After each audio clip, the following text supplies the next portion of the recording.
Welcome back to Narrative Network. This is Emma's story, the girl who everyone thought was a failure, bullied relentlessly, and left shattered.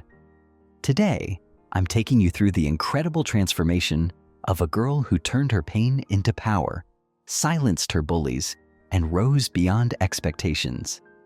If you've ever been told you're not good enough or doubted yourself, stick around. You'll want to hear every second of this. And hey, if Emma's story moves you, hit that like button, subscribe, and share it. Trust me, this is one story you won't want to keep to yourself. Emma Westwood was always different. From the moment she set foot in Lincoln High School, it was clear she wasn't like the other girls. While her peers prided themselves on academic excellence, boasting straight A's and showing off their neatly arranged notes, Emma was a whirlwind of disorganized papers, forgotten assignments, and failing grades. Her teachers often sighed in frustration, and her classmates made no effort to hide their disdain. Emma wasn't lazy, she wasn't stupid, but no one seemed to see the battles she faced daily inside her own mind. The truth was, Emma had been struggling with an undiagnosed learning disability that made processing information in real time a monumental task. Her brain worked differently, but all anyone saw were the red marks on her tests. In the halls of Lincoln High, Emma became the prime target for the school's most notorious bully, Claire Miller. Claire was popular, perfect on paper. She excelled in academics, sports, and social circles, and Emma's persistent failure made her the perfect subject for Claire's cruel jokes. "Hey Emma, failed another test? Or did you just forget to turn it in again?" Claire would mock as she and her friends giggled. The words stung, but what hurt even more was the laughter that followed. Emma didn't have the strength to fight back. No one ever stood up for her, not even the teachers, who, while well-meaning, only saw Emma as a struggling student who didn't try hard enough. Every day, Emma would leave school feeling smaller, more invisible. She wondered why she couldn't be like everyone else. Why was it so hard for her to succeed in school when it seemed so easy for others? She kept asking herself these questions, but no answers came. Home wasn't much better. Her single mother, working 2 jobs, barely had the energy to help Emma navigate the complexities of her academic challenges. Though she loved Emma dearly, the constant complaints from teachers and failing grades added strain to an already tough life. Emma felt alone in a world that constantly reminded her she wasn't good enough. But there was something about Emma that no one noticed. She had a gift, a profound love for art. In the quiet hours of the night, when her homework was left untouched or incomplete, Emma would retreat to her sketchbook. Her fingers would dance across the paper, bringing to life the images that filled her mind. Images far more vivid and powerful than anything her academic struggles could ever convey. In her art, Emma found solace, but she kept it hidden. No one at school knew about her talent. They only saw the girl who always failed. The bullying continued year after year, becoming more relentless as time went on. In junior year, it reached its peak. Claire, emboldened by her popularity, orchestrated a prank that would change Emma's life forever. It was during the annual talent show, where students showcased their skills. Emma had considered entering with her art, but feared the ridicule. Still, her heart ached to be recognized for something she was good at. To her surprise, a few days before the show, Claire approached her with what seemed like a friendly smile. "Hey Emma," Claire said, "I know we've had our differences, but I've seen you sketching. You should totally enter the talent show. You might surprise everyone." Emma hesitated, her instincts telling her not to trust Claire. But deep down, there was a part of her that yearned for validation. Maybe, just maybe, this could be her moment. With trembling hands, Emma entered the talent show, preparing a display of her best work. On the day of the event, she arrived with her sketches, carefully mounted on easels, each one more beautiful than the next. The auditorium was packed, and Emma stood backstage, her heart racing as she waited for her turn. When her name was finally called, Emma walked onto the stage, her breath catching in her throat. She could feel the weight of 1,000 eyes on her, and for a moment, she thought she might faint. But then she looked at her artwork, the colors and lines that expressed everything she couldn't say with words, and a small spark of pride flickered inside her. As she began explaining the meaning behind her pieces, something terrible happened. The audience erupted into laughter, not the appreciative kind, but cruel, mocking laughter. Emma's heart sank, and she turned to see what they were laughing at. Projected on the screen behind her, where her art was supposed to be displayed, was a distorted, ugly version of her sketches. Someone had altered them, turning her work into grotesque caricatures. She didn't have to guess who was behind it. Tears welled up in her eyes, but she didn't let them fall. She stood frozen, humiliated beyond belief, as Claire and her friends laughed the loudest. "That's what happens when you let a failure think she's talented," Claire called from the audience, her voice ringing in Emma's ears. The weight of it all crashed down on Emma, and for the first time, she felt herself breaking. The crowd, the laughter, the constant reminder that she would never be good enough, it was too much. Emma fled the stage, leaving her art and her dignity behind. After that day, Emma stopped trying. She skipped school frequently and withdrew into herself. The light that had once shone in her eyes, however dim, was now completely extinguished. Her mother noticed the change, but didn't know how to reach her. One evening, after a particularly brutal day, Emma sat alone in her room, staring at the ceiling. The walls around her felt like they were closing in. Her future seemed bleak, and the voice in her head, the one that echoed all the cruel things people had said, was louder than ever. But then, something happened. Her mother knocked gently on the door and entered the room, holding a small package. "This came for you," she said softly, handing it to Emma. Confused, Emma tore open the wrapping and found a letter inside. It was from a local art gallery. The curator had seen some of her sketches in a community art forum online, which Emma had posted anonymously months earlier. The gallery wanted to feature her work in an upcoming exhibition. For a moment, Emma couldn't believe it. She read the letter again and again, her heart pounding. Someone, a professional, had seen her art and thought it was good enough to be displayed. That night, something shifted inside Emma. She realized that her worth wasn't defined by school or by the people who laughed at her. Her talent was real, and the world outside Lincoln High was much bigger than she had ever imagined. Slowly, Emma began to rebuild herself. She focused on her art, pouring all her pain and frustration into her work. She continued to struggle academically, but her passion for art gave her a new sense of purpose. Years passed. After graduating from high school, Emma left her hometown and moved to a city where no one knew her past. She attended art school thanks to a scholarship she earned through the gallery's support, and her talent continued to grow.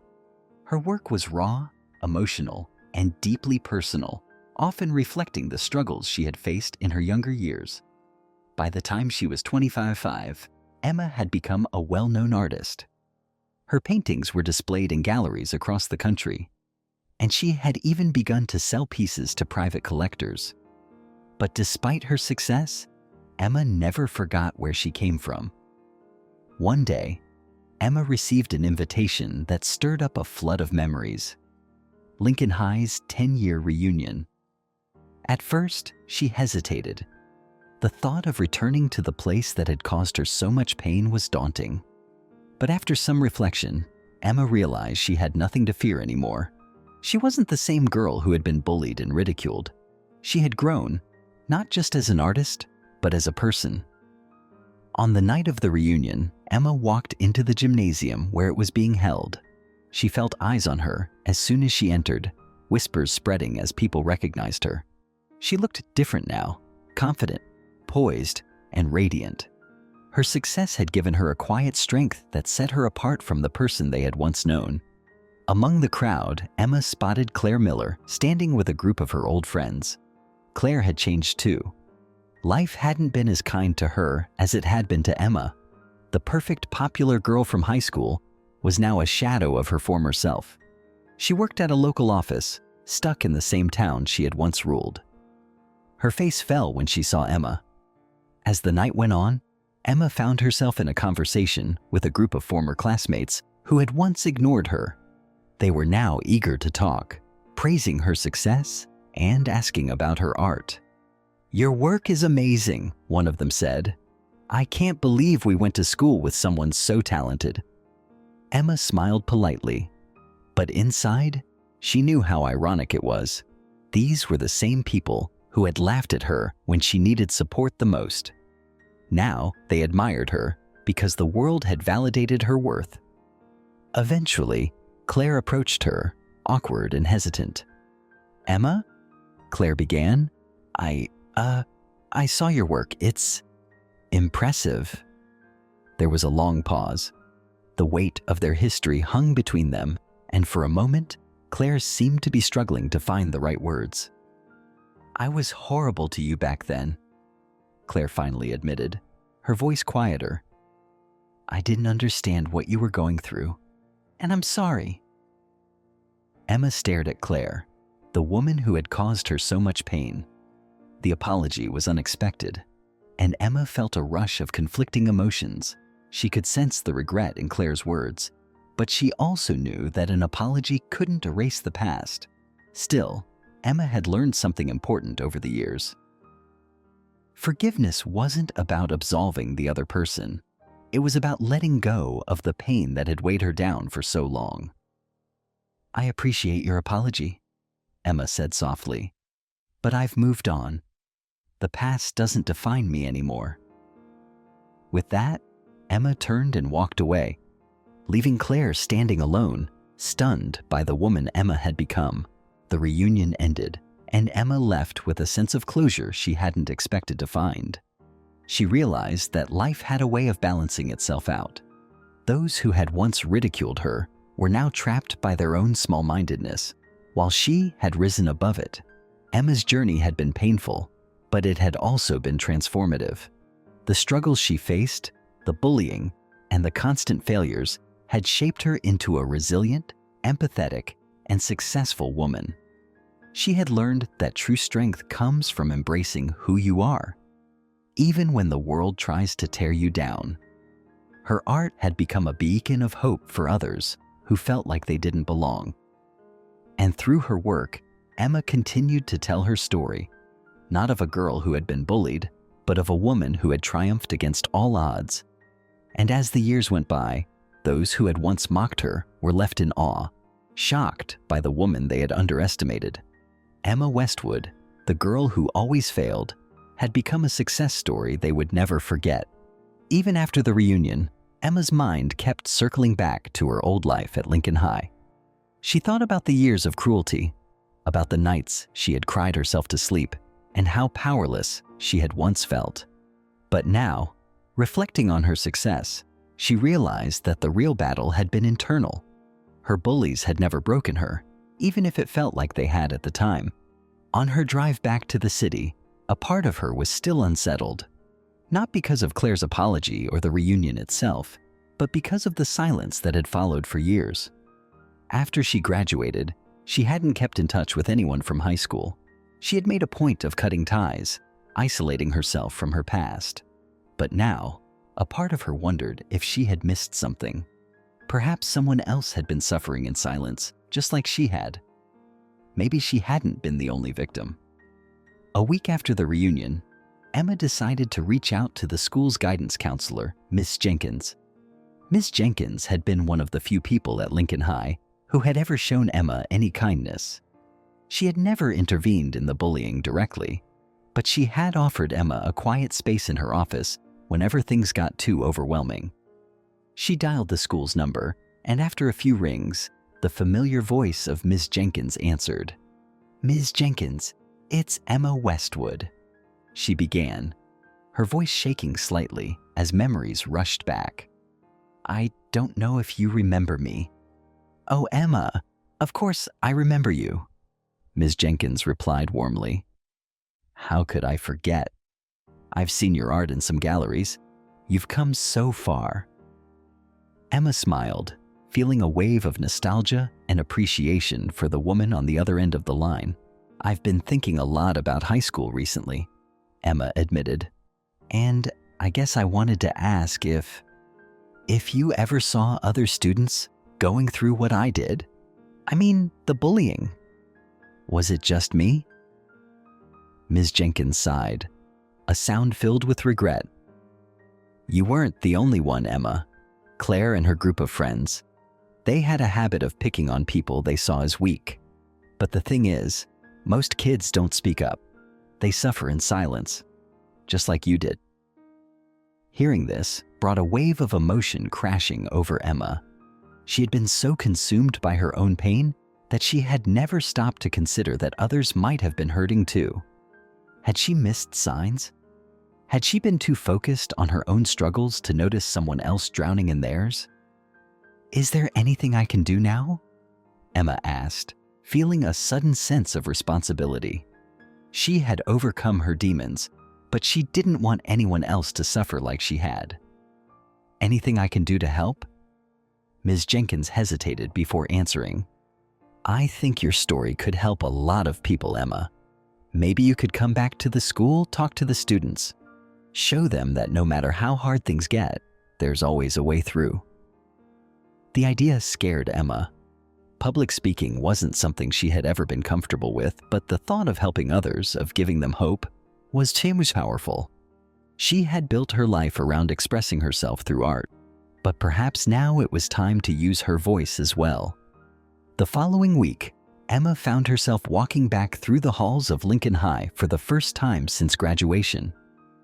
The air felt different, yet familiar. The lockers, the tiled floors, the faint echo of students' chatter. It was all the same, but now she was the one who had changed. She had been invited to speak to a group of students as part of an anti-bullying program the school had recently implemented. It was a new initiative, spearheaded by Ms. Jenkins, and Emma felt a mixture of pride and apprehension as she walked toward the auditorium. As she stood at the entrance, memories of the last time she had been on that stage, during the talent show disaster, came flooding back. Her hands trembled slightly, but she took a deep breath and reminded herself that she wasn't that vulnerable girl anymore. The auditorium was filled with students, some of them whispering and pointing as they recognized her from the art world. She saw Ms. Jenkins standing at the side, giving her an encouraging smile. Emma cleared her throat and stepped up to the microphone. "Hi, everyone," she began, her voice shaky, but growing stronger with each word. "My name is Emma Westwood. I used to go to this school and, well, let's just say my time here wasn't exactly easy." She paused, scanning the room. The students were listening intently, some of them already looking like they understood where this was going. "I was bullied every day for years. And back then, it felt like there was no escape, like the world was telling me that I wasn't good enough, that I would never succeed." She looked out at the faces staring back at her, seeing in them the same insecurities she had once carried. She could sense that some of them were living the same nightmare she had endured, and that realization gave her strength. "But what I've learned," she continued, her voice more confident now, "is that failure doesn't define you.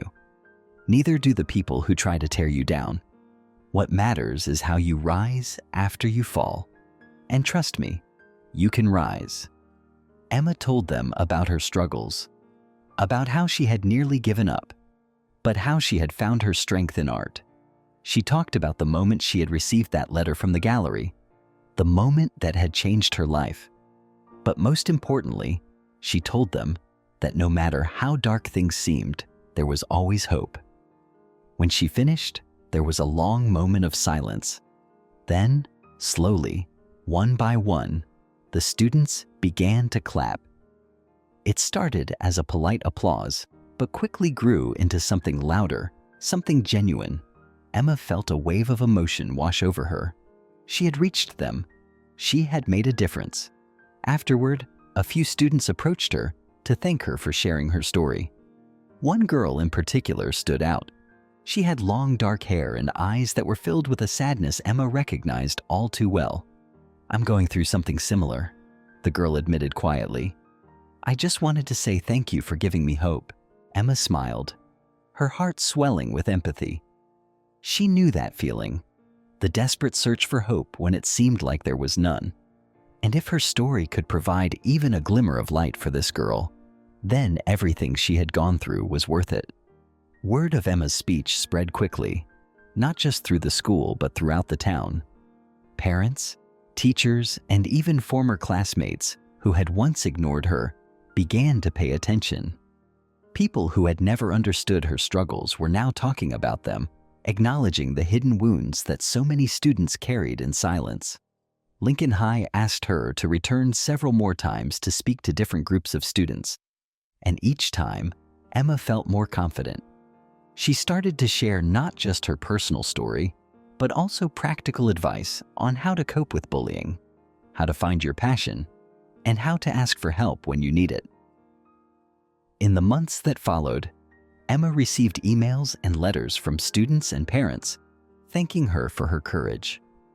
Some of them shared their own stories of struggle, and Emma found herself becoming a mentor to many of them. She would spend hours replying to messages, offering encouragement, sharing resources, and sometimes just listening, but it wasn't just the students who were reaching out. One day, Emma received an unexpected message, this time from Claire Miller. Claire's message was long, apologetic, and filled with regret. She had written about how much guilt she had carried since high school, how her life had been far from perfect, and how she wished she could undo the harm she had caused. Emma could tell that Claire was sincere, and while she had already forgiven her, this message felt different. It was raw and vulnerable, coming from someone who was finally starting to confront their own mistakes. Emma read the message several times before responding. She chose her words carefully, knowing that this was an important moment, not just for Claire, but for herself too. "Claire, I've moved on, and I've forgiven you," Emma wrote. But forgiveness doesn't mean forgetting. What's important is that we learn from our mistakes, that we grow, and that we try to make amends by becoming better people. I hope you find peace, and I hope you continue to reflect on how we can all do better. She sent the message feeling a sense of closure. Claire's apology didn't erase the past, but it marked the end of a chapter in Emma's life, one that had long been defined by pain and resentment. Now, she was ready to fully step into her future, free from the shadows of her high school years. As the years passed, Emma's reputation as both an artist and an advocate for mental health and anti-bullying awareness grew. She started a foundation that provided art therapy programs for young people struggling with bullying, depression, and self-esteem issues. The foundation also funded scholarships for students with learning disabilities. Students like Emma, who had been overlooked and underestimated because they didn't fit the traditional mold. Through her foundation, Emma met countless young people who were going through the same struggles she had once faced. She heard their stories, felt their pain, and watched as art gave them a voice they hadn't realized they had. Her art continued to evolve as well. While her early work had been deeply personal and reflective of her own journey, her later pieces began to focus on the broader themes of healing and resilience. Each brushstroke told a story, not just of her own survival, but of the countless others who had been through their own battles and come out stronger. Emma's exhibitions became not just a celebration of her talent, but a platform for raising awareness. At every gallery opening, she spoke about the importance of mental health, of standing up against bullying, and of finding strength in the things that make us different. One day, several years after the reunion, Emma received an invitation from Lincoln High. The school was honoring her with an award for her contributions to the community and her advocacy work. They wanted her to come back and accept it in person, at a special assembly in front of the entire student body. Emma hesitated at first. She had already returned to the school several times to speak, but this felt different. It was an official recognition of who she had become, a public acknowledgement from the place that had once made her feel so small. On the day of the assembly, Emma stood on the stage, looking out at the students.